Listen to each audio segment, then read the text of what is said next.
สวัสดีผู้ฟังทุกท่านยินดีต้อนรับเข้าสู่ช่องมหัศจรรย์แห่งกรรม Miracle Deed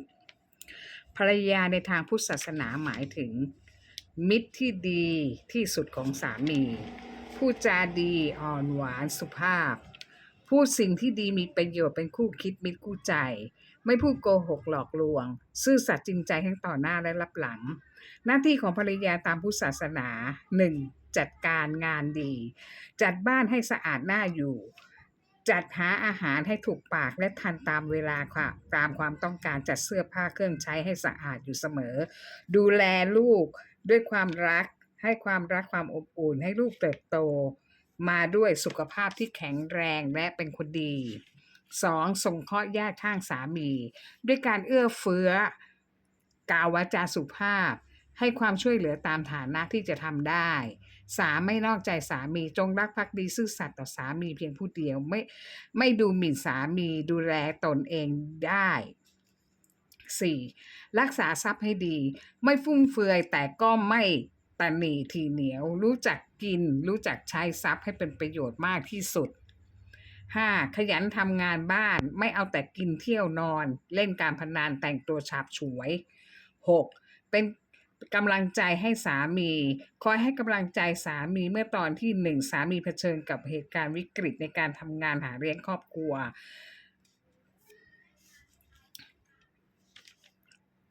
พูดคุยปรึกษาวางแผนชีวิตครอบครัวช่วยกันแก้ปัญหาชีวิต 2. ให้อภัยเมื่อสามีตัดสินใจผิดพลาดคนเราทำงานผิดพลาดกันได้แต่การให้อภัยต้องมีขอบเขตไม่ควรทำผิดเกิน3ครั้งเพราะถ้าเกิน3ครั้งแปลว่าเป็นสันดานเช่นนั้นต้องตัดสินใจว่าควรจะอยู่ต่อหรือแยกจากกันเพื่อตัวภรรยาเองไม่เครียดต่อพฤติกรรมที่ทำผิดซ้ำๆซากๆของสามีเพราะชีวิตคนเราทั่วไปมีทั้งทุกข์และสุขปนกันตลอดเวลาให้อภัยกันได้ถ้าทำผิดโดยไม่เจตนาหรือรู้ไม่ทันเหตุการณ์ 3. อยู่เคียงข้างสามีดูแลยามป่วยไข้หรือแก่ชราด้วยกันต้องดูแลปฏิบัติเอาใจใส่ยามเมื่อสามีเจ็บไข้ได้ป่วยเอาใจใส่ทำอาหารคนป่วยจัดให้ทานยาตามเวลาดูแลความสะอาดร่างกายสามีช่วยเหลือตัวเองไม่ได้คนบางคนตอนดีๆก็ยังดีกันอยู่พอฝ่ายใดฝ่ายหนึ่งป่วยติดเตียงอีกฝ่ายหนึ่งก็จะหนีไปมีใหม่เลยโดยไร้คุณธรรมไม่คิดว่าตอนที่ดีๆกันสามีหาเงินมาเลี้ยงครอบครัวให้ความสุขสบายพอสามีป่วยภรรยาทิ้งสามีไปมีคนใหม่เลยในสังคมปัจจุบันเป็นกันมากต้องให้กำลังใจสามีที่ป่วยให้มีใจสู้โรคภัยเพราะคนเรามีชีวิตอยู่ได้เพราะมีกำลังใจที่ดีหน้าที่ของสามี 1. ยกย่องภรรยาไม่ดูหมิ่นภรรยามอบงานบ้านให้ภรรยาเป็นใหญ่ไม่นอกใจภรรยาหาของมีค่าให้ภรรยาตามสถานการณ์เพราะพระพุทธองค์ยังกล่าวอยู่ว่า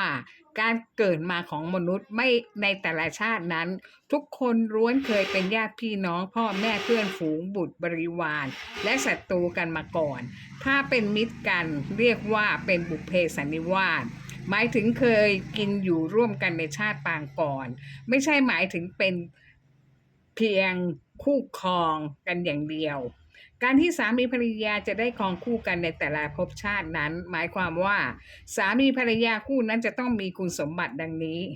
1. มีศรัทธาเสมอกันมีความเชื่อเหมือนกัน 2. มีศีลเสมอกันมีคุณธรรมระดับเดียวกัน 3. มีจาคะเสมอกันชอบทำบุญทำทานบริจาคเหมือนกัน 4. มีปัญญาเสมอกันความคิดสติปัญญาระดับเดียวกันถ้าเป็นเช่นนี้จึงจะสามารถครองคู่กันได้ทุกภพทุกชาติการที่มนุษย์จะพบกันได้หรือมีความสัมพันธ์กันได้ด้วยเหตุ2ประการ 1. อดีตชาติต้องเคยอยู่ร่วมกันมาก่อนอาจเป็นพ่อแม่พี่น้องบุตรธิดาครูบาอาจารย์สามีภรรยาญาติพี่น้องเพื่อนบริวารเป็นต้นมีความผูกพันติดตามกันมาทุกภพทุกชาติเรียกว่าเป็นบุพเพสันนิวาสด้วยการเคยอุปการะเลี้ยงดูหรือเกื้อหนุนกันมาก่อนเมื่อมาพบกันในชาตินี้ จึงทำให้เกิดความรู้สึกชอบพอคุ้นเคยสนิทกันเหมือนรู้จักกันมานานแสนนาน 2. ปัจจุบันชาติมีการเกื้อกูลช่วยเหลือกันในปัจจุบันชาติมีการเอื้ออาทรต่อกันเป็นกัลยาณมิตรที่ดีต่อกันทำให้พัฒนาเป็นความผูกพันหรือเป็นความรักต่อกันในลักษณะความรักต่อเพื่อนหรือความรักแบบคู่รักหนุ่มสาวหลักธรรมที่เกื้อหนุนความมั่นคงต่อสถาบันครอบครัวก็คือ 1. มีสัจจะมีความจริงใจเป็นรากฐานเหมือนรากแก้วของต้นไม้ที่มั่นคงแข็งแรง 2. ฝึกตนปรับตัวพัฒนาตนเองเข้าหากัน 3. อดทนมีความเข้มแข็งและทนทานมีกำลังใจฝ่าฟันที่สิ่งที่ยากลำบากไปด้วยกัน 4. จาคะมีน้ำใจต่อกันการประพฤติผิดในการมี2ระดับ 1. ระดับต้นจงใจตั้งใจทำชั่วทั้งฝ่ายหญิงและฝ่ายชายเกิดจากความโลภโกรธหลงความเห็นแก่ตัวไม่รู้จักคำว่าพอใจที่อิจฉาริษยา 2. ตั้งใจทำผิดกฎหมายตั้งใจทำผิดประเพณีผิดวัฒนธรรมการมีชู้หรือนอกใจคู่สมรสของตนเรียกว่าทำผิดศีลข้อที่ 3ทำลายสถาบันครอบครัวให้พังพินาศด้วยมือบุคคลที่ 3ซึ่งจุดจบมักหย่าร้างกันซึ่งจริงๆแล้วทำให้เกิดความทุกข์มากกว่าความสุขสุดท้ายมักอยู่ด้วยกันได้ไม่นานก็เลิกลากันไปอีกแย่งเขามาก็ถูกคนอื่นแย่งไปอีกต้องเผชิญหน้ากับความทุกข์ใจทุกกายตั้งแต่ตอนมีชีวิตเรียกว่าถูกลงโทษนรกคนเป็นตั้งแต่ยังไม่ตายแต่เมื่อสิ้นอายุขายไปยังไปรับโทษในนรกจริงๆอีกอย่างสาหัสมากมายโทษเป็นทวีคูณเพราะจงใจที่จะทำผิดศีลข้อ 3หญิงสาวสวยมากหุ่นดีมีลูกติด4 คนเธอเป็นแม่เลี้ยงเดี่ยวอดีตสามีเธอทำงานไม่เป็นหลักทำให้เธอทนต่อความยากจนไม่ไหวจึงหันไปค้ายาบ้าในสมัยนั้นไม่นานเธอถูกจับติดคุก4 ปีภาระการเลี้ยงเด็ก4 คนจึงตกเป็นของพ่อแม่เธอที่เรียกว่าตายายซึ่งตอนนั้นตายายร่ำรวยจากการขายของในตลาดสดที่ใหญ่มากและมีชื่อเสียงเป็นตลาดสดที่คนรวยมาจับจ่ายใช้สอยซึ่งอาหารการกินในสมัยนั้นเมื่อเธอไปติดคุกทุกเดือนตายายไปเยี่ยมเธอนำเงิน 3,000 บาทฝากเป็นค่าใช้จ่ายให้เธอใช้ทุกเดือนแผงขายของใกล้กับตายายเป็นแผงขายเนื้อสดใหญ่มาก1 แผงมีสามีภรรยาคู่หนึ่งที่รักใคร่กลมเกลียวกันช่วยเหลือซึ่งกันและกันค้าขายเนื้อสดภรรยาทำหน้าที่ขายเนื้อที่แผงในตลาดสดส่วนสามีวิ่งส่งเนื้อให้ลูกค้าตามออเดอร์ต่างๆพอตกเย็นสามีก็จะมารับภรรยากลับบ้านเขามีลูกชายหญิงทั้งหมด5 คนกำลังเรียนหนังสือต้องใช้เงินจำนวนมากจึงต้องขยันในการทำมาค้าขายไม่มีวันหยุดเลยทั้งคู่เป็นคนดีและรู้จักกันกับตายายเพราะเป็นแผงขายของที่อยู่ติดกันส่วนลูกสาวตายายเมื่อครบกำหนดพ้นโทษก็ออกมาจากคุกไม่มีอาชีพอะไรทำจึงตามตายายไปขายของในตลาดสดเพราะเธอเห็นสามีภรรยาคู่นี้รักใคร่กันดีและมีฐานะที่ร่ำรวยคู่หนึ่งเธอจึงวางแผนในใจว่าจะแย่งสามีเขามาเพื่อจุดประสงค์ให้เขามาหาเลี้ยงเธอด้วยอีกคนหนึ่งเนื่องจากเธอเป็นคนที่สวยมากจึงไม่ยากที่ใครเห็นเธอก็จะชอบจีบเธอแต่เธอจงใจจะจับสามีของหญิงขายเนื้อสดคนนี้ไม่รู้ไปทำอีท่าไหนเธอก็ได้เขามาเป็นสามีจริงๆแต่ภรรยาขายเนื้อไม่เคยรู้เรื่องมาก่อนเลยเนื่องจากว่าเขาไม่เคยไปนอนค้างคืนที่ไหนทำงานตามปกติไม่มีพิรุธอะไรให้ภรรยาสงสัยได้เลยชายขายเนื้อได้ทำผิดในการนอกใจภรรยาเขาได้บอกกับผู้หญิงคนนี้ว่า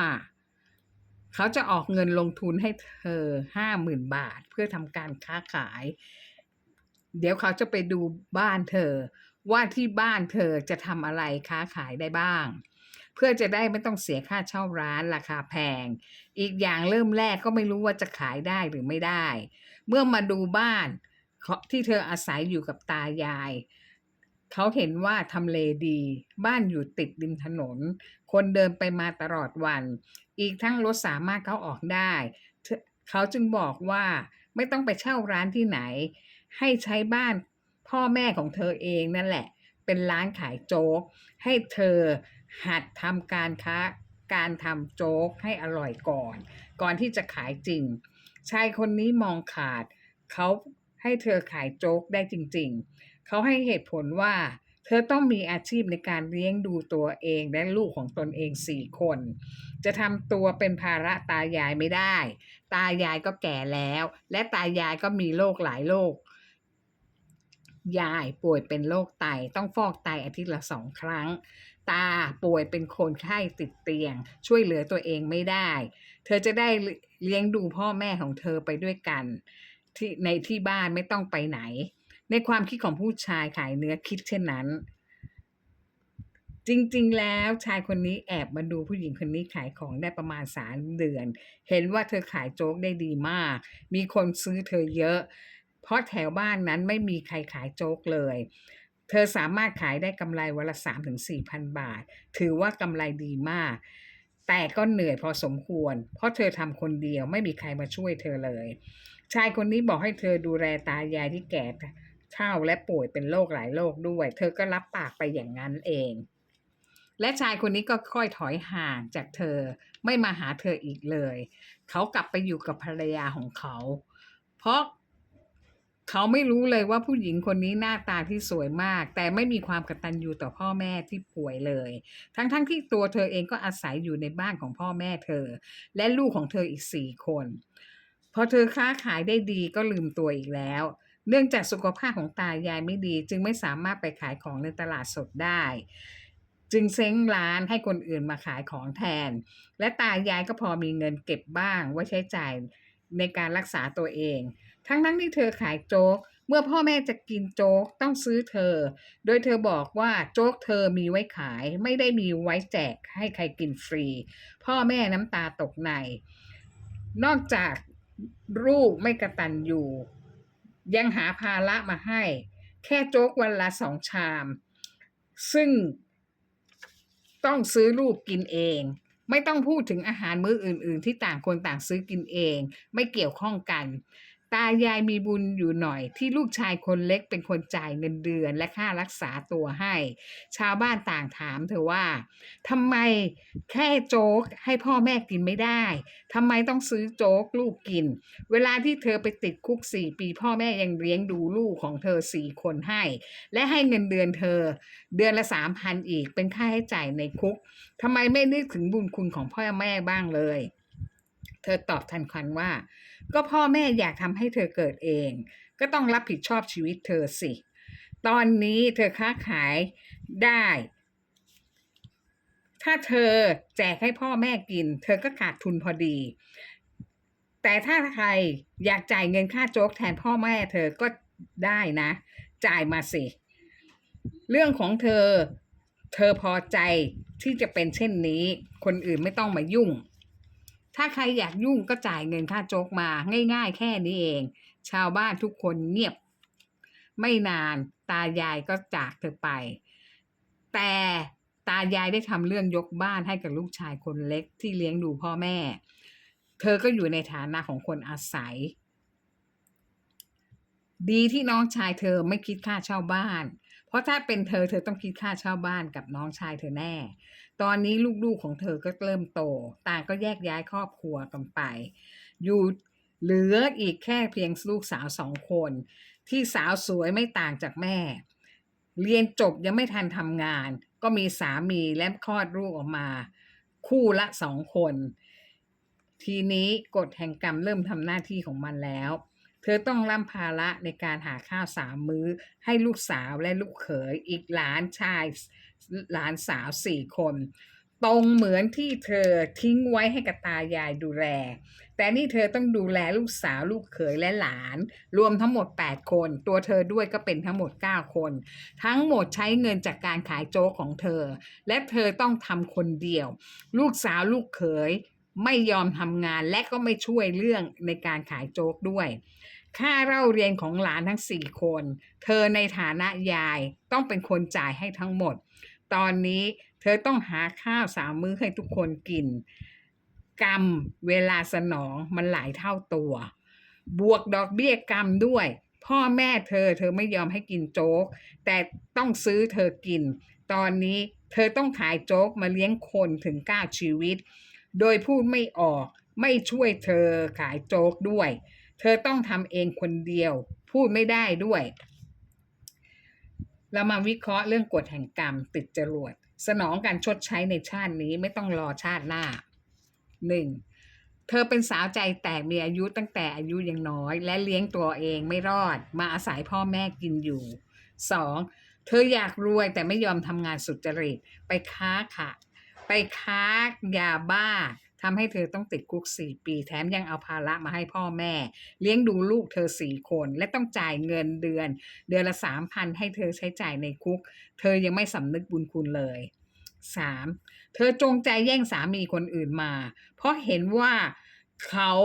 มีเงินเขารวยและเขารักใคร่กันดีเธออยากมีสามีมาเลี้ยงดูเธอเองบ้างแต่เธอทำผิดศีลธรรมไปแย่งสามีคนอื่นมาแต่ก็ครอบครองได้ไม่นานนอกจากฝ่ายชายยังมีจิตสำนึกที่ดีไม่ได้หลงความงามของเธอได้ให้เธอลงทุนประกอบอาชีพ 50,000 บาทครั้งแรกและครั้งเดียวสอนให้เธอรู้จักทำมาหากินเลี้ยงตัวเองและลูกหลังจากนั้นเขาก็กลับไปอยู่กับภรรยาเขาโดยไม่หันมามองเธออีกเลย 4. เธอสร้างนรกบนดินตอนมีชีวิตที่ไม่กตัญญูต่อพ่อแม่2 คนไม่ให้ข้าวพ่อแม่กินแต่ยังอาศัยอยู่กับพ่อแม่กรรมติดจรวดเร็วมากเธอต้องมาเลี้ยงดูลูกสาว2 คนลูกเขย2 คนและหลานสาวหลานชายอีก2 คนรวมแล้วทั้งหมด9 ชีวิตรวมทั้งหมดก็ได้เอามาจากเงินโจ๊กที่เธอต้องเลี้ยงดูคนทั้ง9 คนกรรมบวกดอกเบี้ย4 เท่าตัวแต่เธอยังไม่สำนึกอีกเมื่อเธอสิ้นอายุไขเธอตกนรกแน่นอนเพราะ 1. ไม่กตัญญูต่อพ่อแม่ 2. จงใจแย่งสามีคนอื่นแต่ก็ครองอยู่ได้ไม่นานเพราะผู้ชายเลือกไปอยู่กับภรรยาที่เป็นคนหน้าตาธรรมดาแต่ซื่อสัตย์ขยันทำมาหากินสวัสดีค่ะ